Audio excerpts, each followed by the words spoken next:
Demat account ಹೇಗೆ create ಮಾಡಬೇಕು, ಗೋಲ್ based investments complete practical ಆಗಿ ನಾವೀ ಕೋರ್ಸ್ನಲ್ಲಿ ಕಲಿಸ್ಕೊಡ್ತೀವಿ. ನಿಮ್ಮ ಹಣವನ್ನ ಮ್ಯಾನೇಜ್ ಮಾಡೋದು ಮ್ಯೂಚುವಲ್ ಫಂಡ್ ಹೂಡಿಕೆಯಲ್ಲಿ. ಫಂಡ್ ಹೌಸ್ಗಳು ಡಿಸೈಡ್ ಮಾಡ್ತವೆ ಎಷ್ಟು ಎಕ್ಸಿಟ್ ಲೋಡ್ ಅನ್ನ ಚಾರ್ಜ್ ಮಾಡಬೇಕು ಅಂತ. ಹೂಡಿಕೆದಾರರ ಹಿತ ಕಾಯೋದಕ್ಕಾಗಿ ಕೆಲ ನಿಯಮಗಳು ಇದ್ದಾವೆ. ಸೊ ರಿಸ್ಕ್ ಅನ್ನ ಬ್ಯಾಲೆನ್ಸ್ ಮಾಡಬೇಕು ಅಂದ್ರೆ ಏನ್ ಮಾಡಬೇಕು?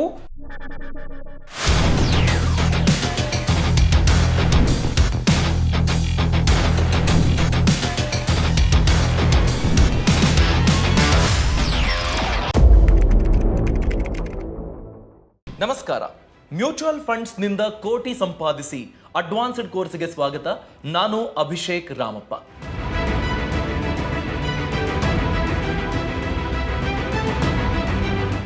ಮ್ಯೂಚುವಲ್ ಫಂಡ್ಸ್ ನಲ್ಲಿ ಹೂಡಿಕೆ ಮಾಡಿ SIP ಹಾದಿನಲ್ಲಿ ಹೆಚ್ಚು ಗಳಿಸಬಹುದು. ಲಂಸಮ್ ಇನ್ವೆಸ್ಟ್ಮೆಂಟ್ ಮಾಡು. ಸ್ಟಾಕ್ ಮಾರ್ಕೆಟ್ ರಿಸ್ಕು ಸ್ವಲ್ಪ ಕಂಪ್ಯಾರಿಟಿವ್ಲಿ ಕಡಿಮೆ ರಿಸ್ಕ್ ಇರುವ ಮ್ಯೂಚುವಲ್ ಫಂಡ್ಸ್ ಹಾದಿ ನಿನಗೆ ಬೆಟರ್. ರಿಸ್ಕ್ ಯಾಕೆ ತಗೋತೀಯಾ ಅಂತ ಮಾತಾಡೋದನ್ನ ನೀವು ಕೇಳೇ ಇರ್ತೀರಿ. ಸೊ ಮ್ಯೂಚುವಲ್ ಫಂಡ್ಸ್ ಹೂಡಿಕೆ ಬಗ್ಗೆ ನೀವು ಸಹ ಮನಸ್ಸು ಮಾಡೇ ಇರ್ತೀರಿ, ಒಂದಷ್ಟು ಪ್ರಯತ್ನಗಳನ್ನು ಪಟ್ಟಿರ್ತೀರಿ. ಅದಕ್ಕಾಗಿನೇ ನಾವು ಮ್ಯೂಚುವಲ್ ಫಂಡ್ ಅಡ್ವಾನ್ಸ್ಡ್ ಕೋರ್ಸ್ ಅನ್ನ ಡಿಸೈನ್ ಮಾಡಿದ್ದೀವಿ. ಈ ಅಡ್ವಾನ್ಸ್ಡ್ ಕೋರ್ಸ್ನಲ್ಲಿ ಮ್ಯೂಚುವಲ್ ಫಂಡ್ಗಳನ್ನು ಹೇಗೆ ಸೆಲೆಕ್ಟ್ ಮಾಡಬೇಕು, ಮ್ಯೂಚುವಲ್ ಫಂಡ್ ಹೇಗೆ ದುಡ್ಡು ಮಾಡ್ತವೆ, ಎಕ್ಸ್ಪೆನ್ಸ್ ರೇಷಿಯೋ ಅಂತಂದ್ರೇನು, ಎಕ್ಸಿಟ್ ಲೋಡ್ ಅಂತಂದ್ರೆ ಏನು, ನೆಟ್ ಅಸೆಟ್ ವ್ಯಾಲ್ಯೂ ಎಷ್ಟು ಮುಖ್ಯ ಆಗುತ್ತೆ, ಒಂದೇ ಥರದ ಹೂಡಿಕೆ ಮಾಡುವ ಬೇರೆ ಬೇರೆ ಫಂಡ್ಗಳಲ್ಲಿ ಯಾವ ಥರದ ಓವರ್ಲ್ಯಾಪ್ ಅನ್ನು ನೋಡಬೇಕಾಗುತ್ತೆ, ನಾವು ಎಷ್ಟು ಓವರ್ಲ್ಯಾಪ್ ಇದ್ರೆ ಪರವಾಗಿಲ್ಲ ಗೋ ಅಹೆಡ್ ಅಂತ ನಾವು ಹೂಡಿಕೆ ಮಾಡಬಹುದು, ಎಷ್ಟಕ್ಕಿಂತಲೂ ಹೆಚ್ಚು ಓವರ್ಲ್ಯಾಪ್ ಇದ್ರೆ ಹೂಡಿಕೆ ಮಾಡಬಾರ್ದು, ಎಕ್ಸಿಟ್ ಸ್ಟ್ರಾಟಜಿ ಏನಾಗಿರಬೇಕು, ಪ್ರಾಫಿಟ್ ಬುಕಿಂಗ್ ಹೇಗೆ ಮಾಡ್ಕೊಳ್ಬೇಕು, 5 ಕೋಟಿ ಕಾರ್ಪಸ್ ರೀಚ್ ಆಗಬೇಕು ಮ್ಯೂಚುವಲ್ ಫಂಡ್ ಹಾದಿನಲ್ಲಿ ಹೇಗೆ ಮಾಡ್ಕೊಳ್ಳೋದು, ಸಾಮಾನ್ಯ ಮ್ಯೂಚುವಲ್ ಫಂಡ್ SIP ಮಾಡ್ತಾ ಹೋದ್ರೆ ಎಷ್ಟು ವರ್ಷದಲ್ಲಿ ರೀಚ್ ಆಗ್ತೀವಿ, ಅದರ ಕುರಿತಾಗಿ ನಾವು ಡೀಟೇಲ್ ಆಗಿ ತಿಳಿಸ್ಕೊಡ್ತೀವಿ.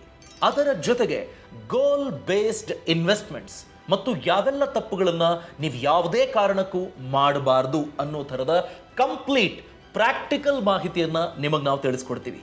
ಇದಿಷ್ಟು ಮಾಹಿತಿ ತಿಳಿಸ್ಕೊಡೋದಷ್ಟೇ ಅಲ್ಲ, ಮ್ಯೂಚುವಲ್ ಫಂಡ್ನಲ್ಲಿ ಹೂಡಿಕೆ ಮಾಡಬೇಕು ಅನ್ನೋದಾದ್ರೆ ಡಿಮ್ಯಾಟ್ ಅಕೌಂಟ್ ಹೇಗೆ ಕ್ರಿಯೇಟ್ ಮಾಡಬೇಕು, ಯಾವ ಅಪ್ಲಿಕೇಶನ್ನಲ್ಲಿ ಡಿಮ್ಯಾಟ್ ಅಕೌಂಟ್ ಕ್ರಿಯೇಟ್ ಮಾಡಿದ್ರೆ ಉತ್ತಮ, ಥರ್ಡ್ ಪಾರ್ಟಿ ಅಪ್ಲಿಕೇಶನ್ ಡೌನ್ಲೋಡ್ ಮಾಡ್ಕೊಳ್ಳೋದು, ಡಿಮ್ಯಾಟ್ ಅಕೌಂಟ್ ಕ್ರಿಯೇಟ್ ಮಾಡೋದು, ಹಾಗೇನೆ ಲೈವ್ ಮ್ಯೂಚುವಲ್ ಫಂಡ್ನಲ್ಲಿ ಹೂಡಿಕೆ ಮಾಡೋದು, ಇದೆಲ್ಲವನ್ನು ಕಂಪ್ಲೀಟ್ ಪ್ರಾಕ್ಟಿಕಲ್ ಆಗಿ ನಾವೀ ಕೋರ್ಸ್ನಲ್ಲಿ ಕಲಿಸ್ಕೊಡ್ತೀವಿ. ಹಾಗಾದ್ರೆ ಶುರು ಮಾಡೋಣ.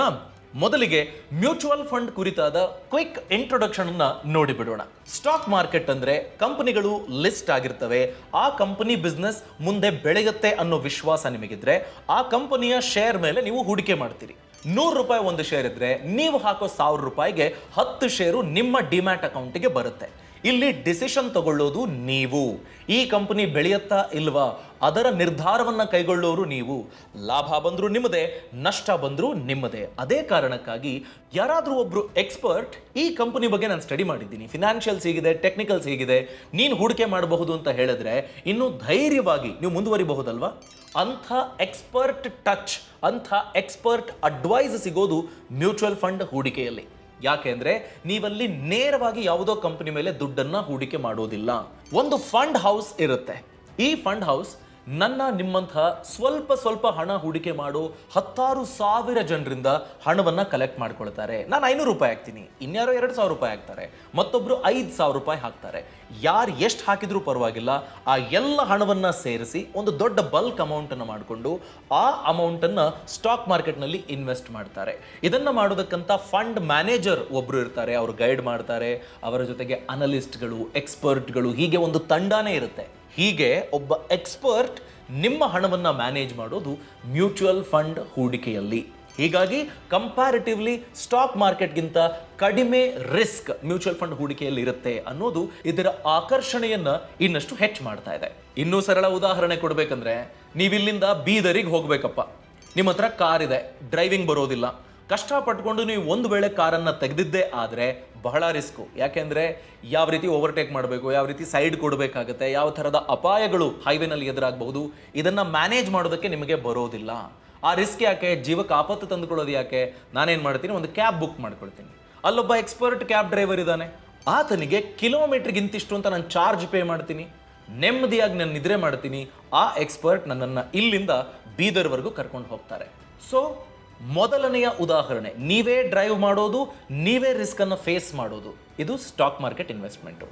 ಎರಡನೇದು, ಒಬ್ಬ ಎಕ್ಸ್ಪರ್ಟಿಗೆ ನಾನು ಚಾರ್ಜಸ್ ಪೇ ಮಾಡ್ತೀನಿ, ಅವರ ಎಕ್ಸ್ಪರ್ಟೀಸ್ ನನಗೆ ಸಿಗುತ್ತೆ, ನನ್ನ ಉದ್ದೇಶ ತಲುಪೋದಾಗಿತ್ತು ಬೀದರ್ಗೆ, ಅದಾಗುತ್ತೆ. ಇದು ಮ್ಯೂಚುವಲ್ ಫಂಡ್ ಹೂಡಿಕೆ. ಈ ಸ್ಟಾಕ್ ಮಾರ್ಕೆಟು ಮ್ಯೂಚುವಲ್ ಫಂಡ್ ಹೂಡಿಕೆಯಲ್ಲಿ ಒಂದು ಅಂಶಗಳನ್ನು ನೀವು ಗಮನಿಸಿಯೇ ಇರ್ತೀರಿ.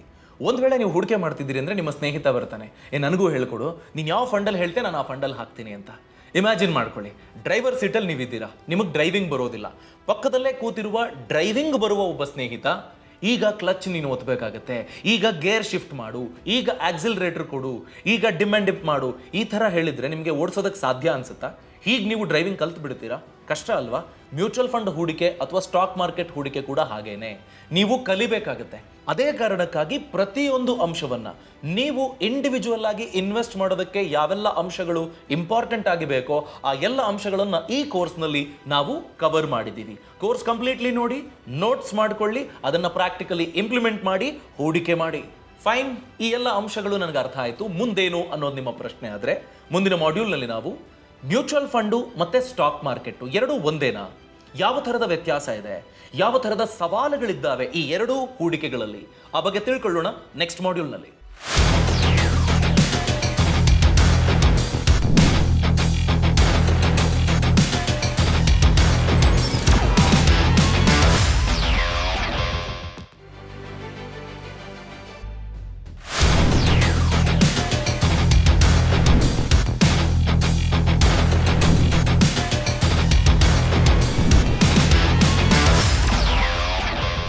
Welcome back. ನಾವು ಈ ಮಾಡ್ಯೂಲ್ನಲ್ಲಿ ಮ್ಯೂಚುವಲ್ ಫಂಡ್ ಇನ್ವೆಸ್ಟ್ಮೆಂಟ್ ಮತ್ತು ಸ್ಟಾಕ್ಗಳ ಮೇಲಿನ ನೇರ ಹೂಡಿಕೆ ಎರಡರಲ್ಲಿ ಯಾವುದು ಉತ್ತಮ, ಯಾಕಾಗಿ ಉತ್ತಮ ಅನ್ನೋ ವಿಷಯದ ಬಗ್ಗೆ ಡಿಸ್ಕಸ್ ಮಾಡೋಣ. ನಾನು ಈ ಮುಂಚೆನೆ ಕ್ಲಿಯರ್ ಮಾಡಿದ್ದೀನಿ, ಮ್ಯೂಚುವಲ್ ಫಂಡ್ ಹೂಡಿಕೆ ಅನ್ನೋದು ಇಂಡೈರೆಕ್ಟ್ ಹೂಡಿಕೆ, ಸ್ಟಾಕ್ಗಳ ಮೇಲೇನೆ ಮಾಡುವ ಇಂಡೈರೆಕ್ಟ್ ಹೂಡಿಕೆ. ಸ್ಟಾಕ್ ಮಾರ್ಕೆಟ್ನಲ್ಲಿ ನೀವು ನೇರವಾಗಿ ಸ್ಟಾಕ್ಗಳ ಮೇಲೇನೆ ಕಂಪನಿಗಳ ಶೇರ್ಗಳನ್ನು ಕೊಂಡುಕೊಳ್ತೀರಿ. ಇದು ಬೇಸಿಕ್ ಡಿಫರೆನ್ಸ್. ಈಗ ಬೇರೆ ಬೇರೆ ಆಯಾಮಗಳಲ್ಲಿ ಈ ವ್ಯತ್ಯಾಸವನ್ನ ಕ್ವಿಕ್ ಆಗಿ ನೋಡೋ ಪ್ರಯತ್ನ ಮಾಡೋಣ. ಮೊದಲನೇದು ಅರ್ಥದಲ್ಲಿ, ಮ್ಯೂಚುವಲ್ ಫಂಡ್ ಮತ್ತು ಶೇರ್ ಅಂದ್ರೆ ಯಾವ ರೀತಿ ಕೆಲಸ ಮಾಡುತ್ತೆ, ಏನು ವ್ಯತ್ಯಾಸ ಇದೆ? ಮ್ಯೂಚುವಲ್ ಫಂಡ್ ಅಂದ್ರೆ 10 ಜನರಿಂದ ಸ್ವಲ್ಪ ಸ್ವಲ್ಪ ಹಣವನ್ನು ಸೇರಿಸಿ ದೊಡ್ಡ ಮೊತ್ತವನ್ನು ಮಾಡಿ ಆ ದೊಡ್ಡ ಮೊತ್ತವನ್ನ ಸ್ಟಾಕ್ಗಳ ಮೇಲೆ ಹೂಡಿಕೆ ಮಾಡ್ತಾರೆ.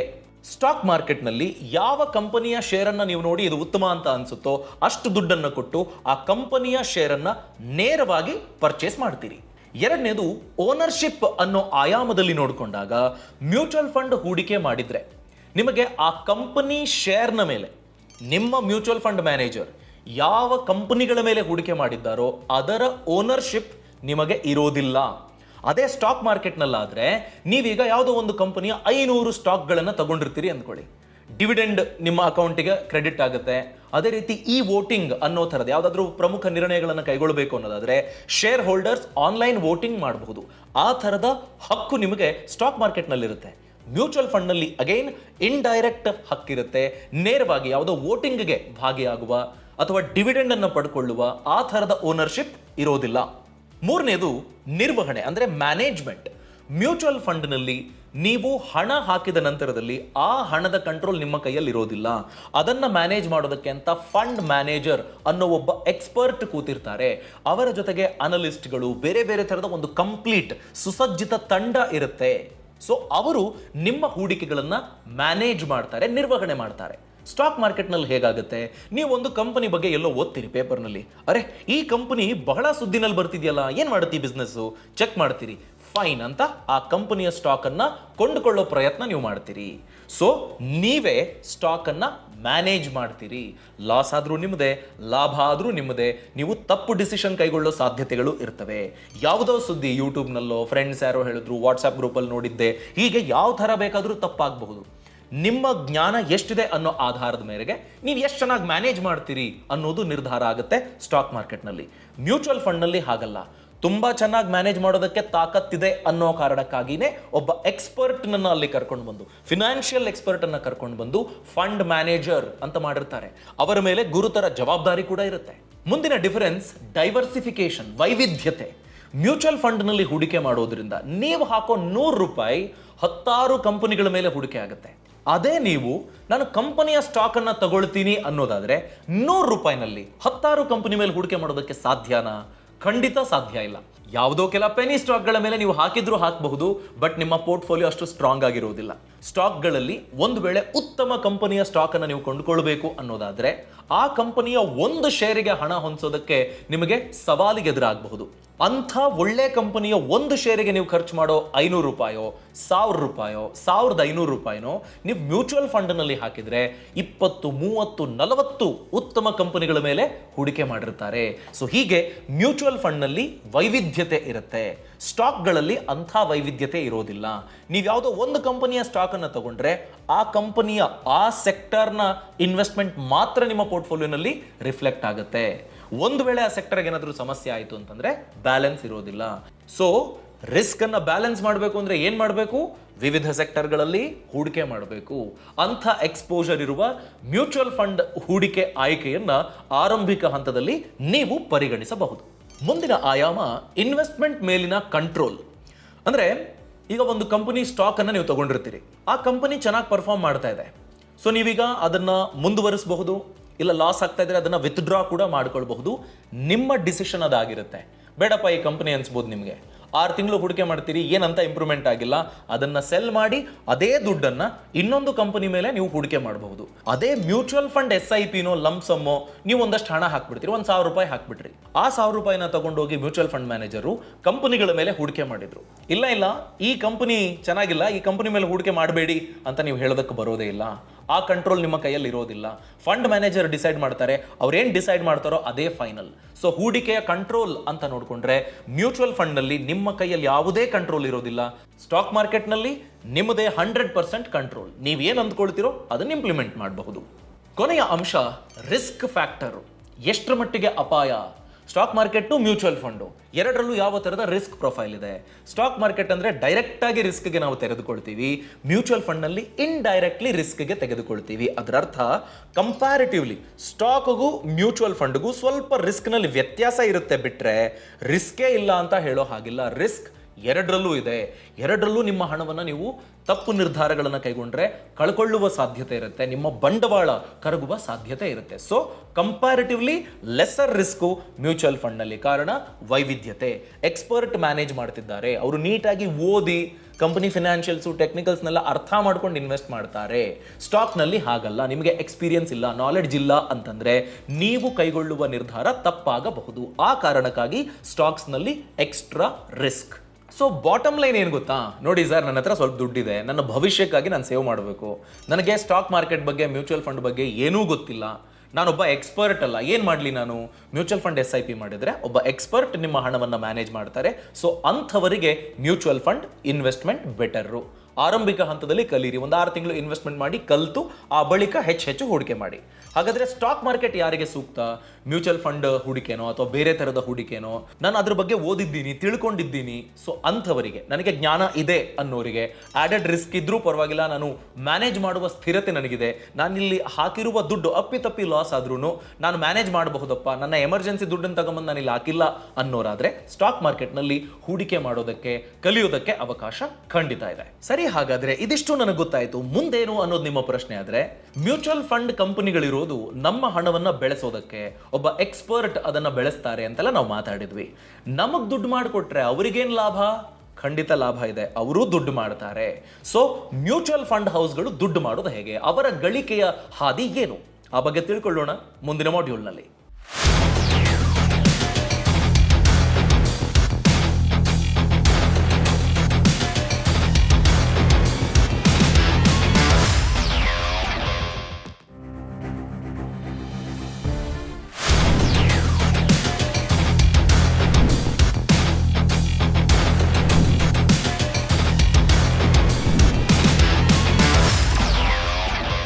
Welcome back. ನಾವು ಈ ಮಾಡ್ಯೂಲ್ನಲ್ಲಿ ಮ್ಯೂಚುವಲ್ ಫಂಡ್ ಕಂಪನಿಗಳು ನಮ್ಮ ಹಣವನ್ನು ಬೆಳೆಸ್ಕೊಡೋದಕ್ಕೆ ಎಕ್ಸ್ಪರ್ಟ್ಗಳನ್ನು ನೇಮಿಸಿ ಸ್ಟಡಿ ಮಾಡಿ ಅನಲೈಸ್ ಮಾಡಿ ಇಷ್ಟೆಲ್ಲ ಸರ್ವಿಸನ್ನು ಕೊಡ್ತಾ ಇದ್ದಾರೆ. ಅವರು ಹೇಗೆ ದುಡ್ಡು ಮಾಡ್ತಾರೆ ಅನ್ನೋದ್ರ ಬಗ್ಗೆ ಎಂಥವರಿಗಾದ್ರೂ ಪ್ರಶ್ನೆ ಮೂಡೇ ಇರುತ್ತೆ. ನೋಡಿ, ಟೋಟಲ್ ಎಕ್ಸ್ಪೆನ್ಸ್ ರೇಷಿಯೋ TER ಅಂತ ಒಂದು ಕರೀತಾರೆ.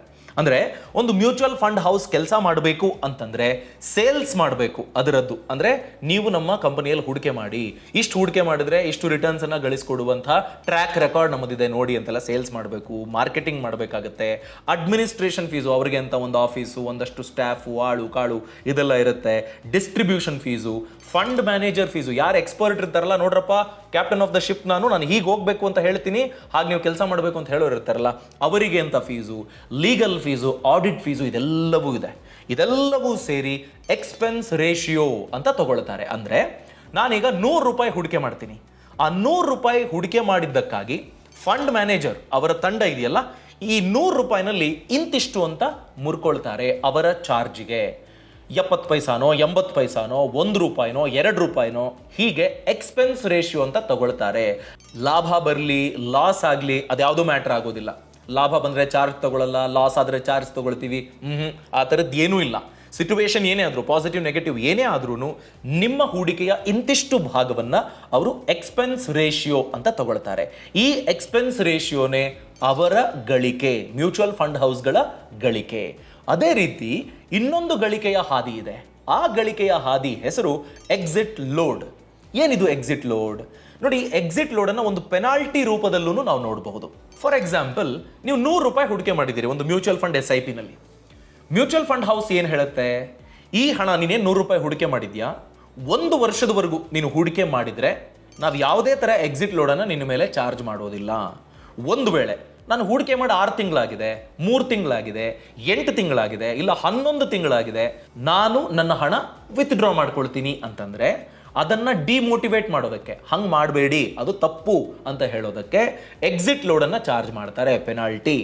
ಮಿನಿಮಮ್ 1 ವರ್ಷ ನೀವು ಹೂಡಿಕೆ ಮಾಡಲೇಬೇಕು, ಇಲ್ಲ ಅಂತಂದರೆ ದಂಡ ಕಟ್ಟಬೇಕಾಗತ್ತೆ ಅನ್ನೋದಕ್ಕೆ ಒಂದು ಚಂದದ ಹೆಸರು ಕೊಟ್ಟಿದ್ದಾರೆ. ಅದರ ಹೆಸರೇ ಎಕ್ಸಿಟ್ ಲೋಡ್. ಹೆಸರೇ ಹೇಳೋ ಹಾಗೆ ಹೊರೆ ಅದು. ನೀವು ಇದನ್ನೆಲ್ಲ ತಿಳ್ಕೊಂಡೇ ಹೂಡಿಕೆ ಮಾಡಬೇಕು. ನಾನು ಇವತ್ತು ಹೂಡಿಕೆ ಮಾಡಿದೆ, 1 ವಾರಕ್ಕೆ ನಂಗೆ ಎಮರ್ಜೆನ್ಸಿ ಆಯಿತು, ನಾನು ಈ ಹಣ ಎತ್ಕೊಂಡ್ಬಿಡ್ತೀನಿ, ಖಂಡಿತ ಎತ್ಕೋಬಹುದು. ಆ ಪೆನಾಲ್ಟಿ ಕಟ್ಬಿಟ್ಟು ನೀವು ಎತ್ಕೊಳ್ಬೇಕಾಗತ್ತೆ. ಎಕ್ಸಿಟ್ ಲೋಡ್ ಅಂತ ನೀವು ಪರಿಗಣಿಸಿದ್ರೆ ಸಾಮಾನ್ಯ ಫಂಡ್ ಹೌಸ್ಗಳು ನೀವು ಎಷ್ಟು ವಿತ್ಡ್ರಾ ಮಾಡ್ಕೊಳ್ಬೇಕು ಅಂತ ಪ್ರಯತ್ನ ಪಡ್ತಿದ್ದೀರೋ ಆ ಅಮೌಂಟ್ನ 1% ಅನ್ನ ಎಕ್ಸಿಟ್ ಲೋಡ್ ಅಂತ ಚಾರ್ಜ್ ಮಾಡ್ತಾರೆ. ಇದು ಸಾಮಾನ್ಯ. ಈ ವ್ಯಾಲ್ಯೂ ಜಾಸ್ತಿನೂ ಆಗ್ಬೋದು, ಕಡಿಮೆನೂ ಆಗ್ಬೋದು. 0.9%, 0.8%, 0.6% ಹೀಗೆ ಫಂಡ್ ಹೌಸ್ಗಳು ಡಿಸೈಡ್ ಮಾಡ್ತವೆ ಎಷ್ಟು ಎಕ್ಸಿಟ್ ಲೋಡನ್ನು ಚಾರ್ಜ್ ಮಾಡಬೇಕು ಅಂತ. ಇನ್ನಿತರ ಚಾರ್ಜ್ಗಳು ಯಾವುವು ಅಂತ ನೋಡೋದಾದ್ರೆ 2009ರವರೆಗೆ ಎಂಟ್ರಿ ಲೋಡ್ ಅಂತ ಒಂದಿರ್ತಿತ್ತು. ಅಂದರೆ ನೀವು ಒಂದು ಫಂಡ್ನಲ್ಲಿ ಹೂಡಿಕೆ ಮಾಡಬೇಕು ಅಂತಂದರೆ ಇಂತಿಷ್ಟು ಅಂಶಗಳನ್ನು ಚಾರ್ಜ್ ಅಂತ ನೀವು ಅಂದರೆ ಹೊರೆ ಅಂತ ಹೊತ್ಕೊಳ್ಳೋದಕ್ಕೆ ನೀವು ರೆಡಿ ಇರಬೇಕು ಅನ್ನೋ ಒಂದು ನಿಯಮ ಇತ್ತು. ಆ ನಿಯಮವನ್ನು ಈಗಾಗಲೇ ತೆಗೆದು ಹಾಕಲಾಗಿದೆ. SEBI, securities exchange board of India, ಆ ನಿಯಮವನ್ನು ಈಗಾಗಲೇ ಜಾರಿಗೆ ತಂದು ಎಂಟ್ರಿ ಲೋಡನ್ನು ಪಕ್ಕಕ್ಕೆ ಸರಿಸಿಬಿಟ್ಟಿದ್ದಾರೆ. ಇನ್ನೊಂದು ಚಾರ್ಜು ಟ್ರಾನ್ಸಾಕ್ಷನ್ ಚಾರ್ಜಸ್ ಅಂತಿದೆ. ಅಂದರೆ ನೀವು ಹೂಡಿಕೆ ಮಾಡ್ತಿದ್ದೀರಿ, ಡಿಮ್ಯಾಟ್ ಅಕೌಂಟ್ ಓಪನ್ ಮಾಡಿದ್ದೀರಿ ಅನ್ನೋದಾದರೆ ನಿಮ್ಮ ಇನ್ವೆಸ್ಟ್ಮೆಂಟ್ ಜರ್ನಿಯಲ್ಲಿ ಒಮ್ಮೆ ನೀವು 100ರಿಂದ 150 ರೂಪಾಯಿವರೆಗೆ ಟ್ರಾನ್ಸಾಕ್ಷನ್ ಫೀ ಅಂತ ಪೇ ಮಾಡಬೇಕಾಗತ್ತೆ. ಒಂದು ವೇಳೆ 10,000 ರೂಪಾಯಿಗಿಂತ ಹೆಚ್ಚಿನ ಟ್ರಾನ್ಸಾಕ್ಷನ್ ಅನ್ನು ನೀವು ಮಾಡಿದ್ದೀರಿ ಅನ್ನೋದಾದ್ರೆ ಆಗ ನಿಮಗೆ ಯಾವುದೇ ತರಹದ ಟ್ರಾನ್ಸಾಕ್ಷನ್ ಫೀ ಇರೋದಿಲ್ಲ ಅನ್ನೋ ನಿಯಮ ಈಗ ಪ್ರಸಕ್ತ ಜಾರಿಯಲ್ಲಿದೆ. ಇನ್ನು ಮಿಕ್ಕಂತೆ ಡೈರೆಕ್ಟ್ ಮತ್ತೆ ರೆಗ್ಯುಲರ್ ಅನ್ನೋ ಒಂದು ಆಪ್ಷನ್ ಇದೆ ಅಲ್ವಾ, ಇದು ಸಹ ಮ್ಯೂಚುವಲ್ ಫಂಡ್ ಹೌಸ್ಗಳಿಗೆ ದುಡ್ಕೊಳ್ಳೋದಕ್ಕೆ ಇರುವ ಒಂದು ಮಾರ್ಗ. ಡೈರೆಕ್ಟ್ ಮ್ಯೂಚುವಲ್ ಫಂಡ್ ನಲ್ಲಿ ಯಾವುದೇ ತರಹದ ಇಂಟರ್ಮೀಡಿಯರೀಸ್ ಅಂದ್ರೆ ಮಧ್ಯವರ್ತಿಗಳು ಇರೋದಿಲ್ಲ. ಇನ್ವೆಸ್ಟರ್ ಇರ್ತಾರೆ, ಡೈರೆಕ್ಟ್ ಫಂಡ್ ಹೌಸ್ ಇರುತ್ತೆ. ಇದು ಡೈರೆಕ್ಟ್ ಮ್ಯೂಚುವಲ್ ಫಂಡ್ ಅಂತ ನೋಡಿಕೊಂಡಾಗ. ಅದೇ ರೆಗ್ಯುಲರ್ ಮ್ಯೂಚುವಲ್ ಫಂಡ್ ಅಂತ ನೋಡಿಕೊಂಡ್ರೆ ಒಂದು ಬ್ಯಾಂಕೋ, ಮ್ಯೂಚುವಲ್ ಫಂಡ್ ಡಿಸ್ಟ್ರಿಬ್ಯೂಟರೋ, ಇನ್ಯಾರೋ ಬ್ರೋಕರೋ ಅಥವಾ ಕಮಿಷನ್ ಪಡ್ಕೊಳ್ಳುವಂತಹ ಏಜೆಂಟೋ ಇಂಥವರು ಇರ್ತಾರೆ. ಸೊ ಅವರುಗಳು ನಿಮ್ಮ ಓವರ್ ಆಲ್ ಹೂಡಿಕೆಯ ಇಂತಿಷ್ಟು % ಅಂತ ಕಮಿಷನ್ ಅಂತ ತೆಗೆದುಕೊಳ್ತಾರೆ. ಸೊ ಆಗ ರೆಗ್ಯುಲರ್ನಲ್ಲಿ ಎಕ್ಸ್ಪೆನ್ಸ್ ರೇಷಿಯೋ ಅನ್ನೋದು ಜಾಸ್ತಿ ಇರುತ್ತೆ, ಡೈರೆಕ್ಟ್ನಲ್ಲಿ ಎಕ್ಸ್ಪೆನ್ಸ್ ರೇಷಿಯೋ ಕಡಿಮೆ ಇರುತ್ತೆ. ಹೀಗೂ ಸಹ ನಿಮ್ಮ ಹೂಡಿಕೆಯ ಲಾಭವನ್ನು ನೀವು ಉಳಿಸ್ಕೊಳ್ಳೋದಕ್ಕೆ ಅವಕಾಶ ಇದೆ. ಇನ್ನು ಕೊನೆಯದಾಗಿ ಎಕ್ಸ್ಪೆನ್ಸ್ ರೇಷಿಯೋ ಅನ್ನೋದಕ್ಕೆ ಒಂದು ಲಿಮಿಟ್ ಅನ್ನೋದನ್ನ ಸೆಬಿ ನಿರ್ಧಾರ ಮಾಡಿದೆ. ಒಂದು ವೇಳೆ ಮ್ಯೂಚುವಲ್ ಫಂಡ್ ಹೌಸ್ 50,000 ಕೋಟಿಗಿಂತ ಹೆಚ್ಚು ಹಣವನ್ನು ಮ್ಯಾನೇಜ್ ಮಾಡ್ತಾ ಇದ್ರೆ ಈಕ್ವಿಟಿ ಓರಿಯೆಂಟೆಡ್ ಮ್ಯೂಚುವಲ್ ಫಂಡ್ ಸ್ಕೀಮ್ಗಳು ಅಂತ ನೋಡಿಕೊಂಡ್ರೆ 1.05% ವರೆಗೂ ಎಕ್ಸ್ಪೆನ್ಸ್ ರೇಷಿಯೋವನ್ನು ವಿಧಿಸಬಹುದು ಅನ್ನೋ ನಿಯಮ ಇದೆ. ಅದೇ ರೀತಿ 5,000 ಕೋಟಿಯಿಂದ 10,000 ಕೋಟಿವರೆಗೂ ಆ ಹಂತದಲ್ಲಿರುವಂತಹ ಫಂಡ್ ಆದರೆ 1.5% ಎಕ್ಸ್ಪೆನ್ಸ್ ರೇಷಿಯೋ. 2,000 ಕೋಟಿಯಿಂದ 5,000 ಕೋಟಿ ಆ ಹಂತದಲ್ಲಿದ್ದರೆ 1.6%. 750 ಕೋಟಿಯಿಂದ 2,000 ಕೋಟಿವರೆಗೆ ಇದ್ದರೆ 1.75%. ಒಂದು ವೇಳೆ 500 ಕೋಟಿಗಿಂತ ಕಮ್ಮಿ ಇದ್ರೆ 2.25%. ಈ ರೀತಿ ನೀವು ಚಾರ್ಜ್ ಮಾಡಬಹುದು ಅನ್ನೋದ್ರ ಬಗ್ಗೆ ಈಗಾಗಲೇ ಸೆಬಿ ನಿಯಮಗಳನ್ನು ಜಾರಿಗೆ ತಂದಿದೆ. ಸೊ ಫಂಡ್ ಹೌಸ್ಗಳು ಅದಕ್ಕನುಗುಣವಾಗಿ ಚಾರ್ಜ್ ಮಾಡ್ತವೆ. ಇಷ್ಟ ಬಂದ ಹಾಗೆ ಫಂಡ್ ಹೌಸ್ಗಳು ಚಾರ್ಜ್ ಮಾಡೋದಕ್ಕಾಗೋದಿಲ್ಲ. ಸೆಬಿಯ ನಿಯಮ ಇರುತ್ತೆ. ಇನ್ವೆಸ್ಟರ್ ಇಂಟ್ರೆಸ್ಟ್ ಅನ್ನ ಕಾಪಾಡುವ ಕಾರಣಕ್ಕಾಗಿ, ಹೂಡಿಕೆದಾರರ ಹಿತ ಕಾಯೋದಕ್ಕಾಗಿ ಕೆಲ ನಿಯಮಗಳು ಇದ್ದಾವೆ. ಇದಿಷ್ಟು ಗೊತ್ತಾಯ್ತು.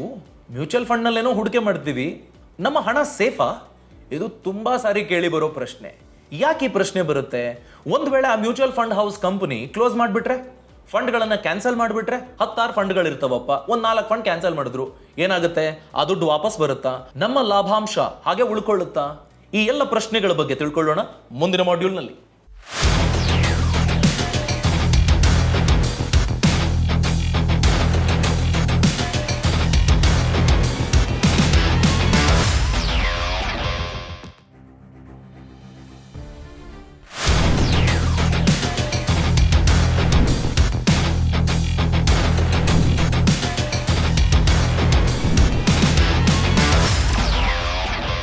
Welcome back.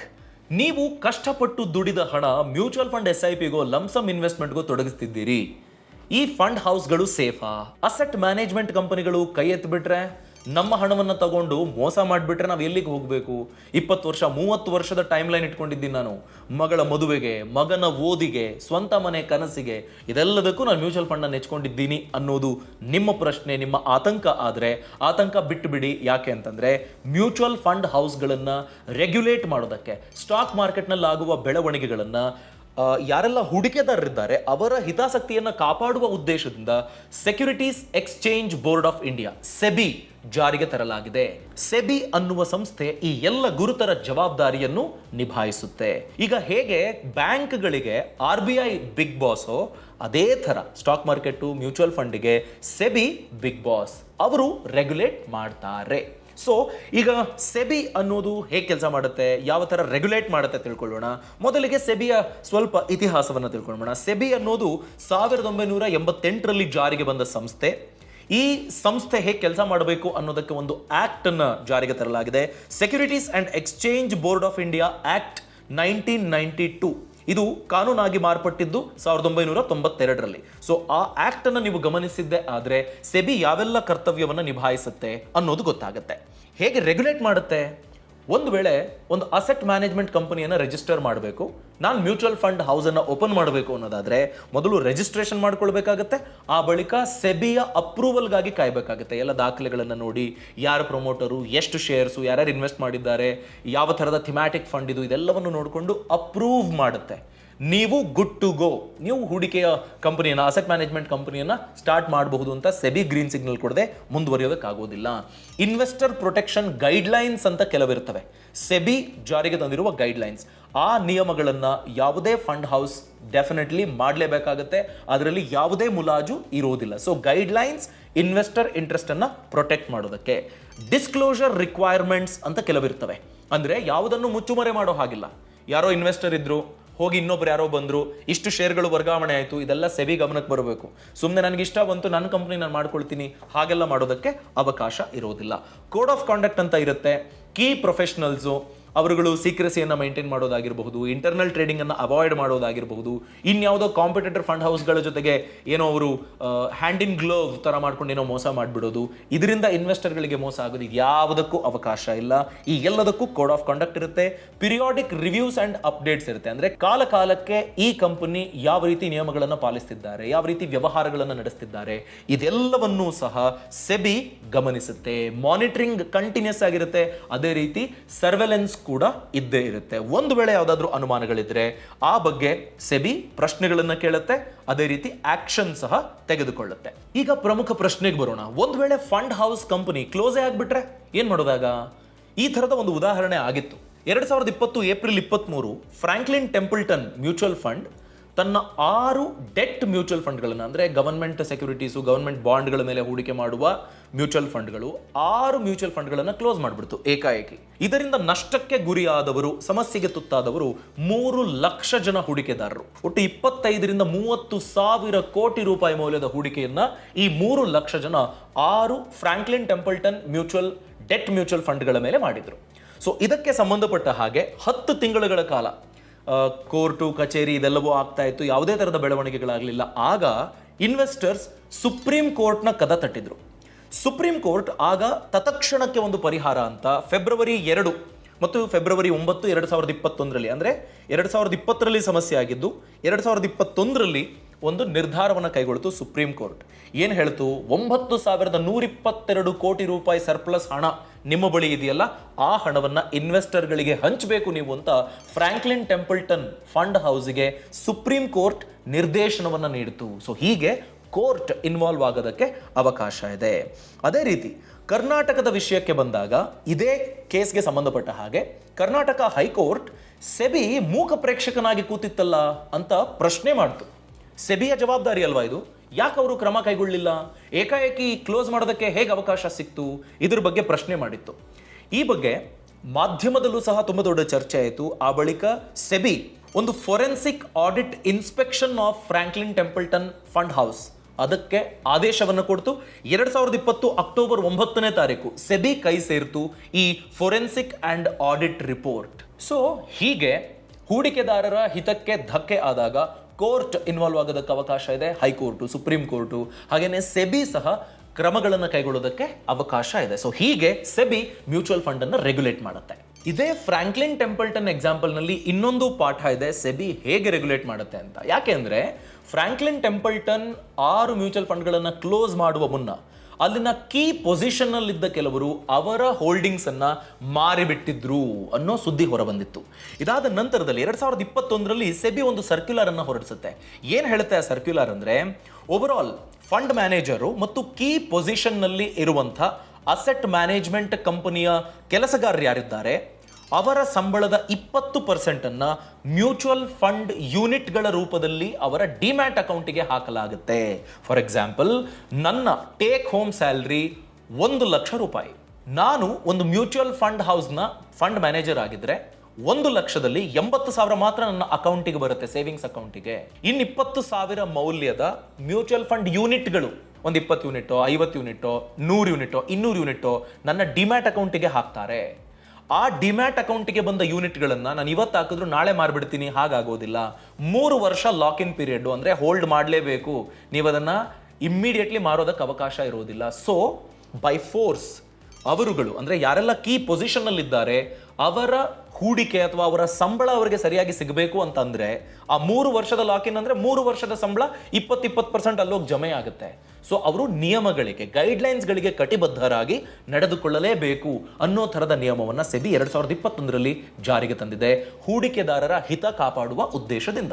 ಇದಿಷ್ಟು ನಮಗೆ ಗೊತ್ತಾಯಿತು. ಈಗ ಸ್ವಲ್ಪ ಧೈರ್ಯ ಬಂತು ಅನ್ನೋದಾದರೆ ಮುಂದಿನ ಹಂತದಲ್ಲಿ ನೆಕ್ಸ್ಟ್ ಮಾಡ್ಯೂಲ್ನಲ್ಲಿ ನಾವು ಕಲಿಯೋದು ಮ್ಯೂಚುವಲ್ ಫಂಡ್ಗಳ ವಿಧಗಳ ಬಗ್ಗೆ.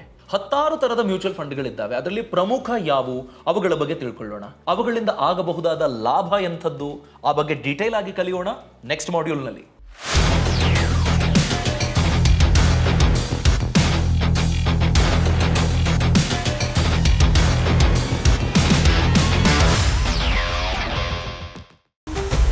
Boss Wala. Be the boss.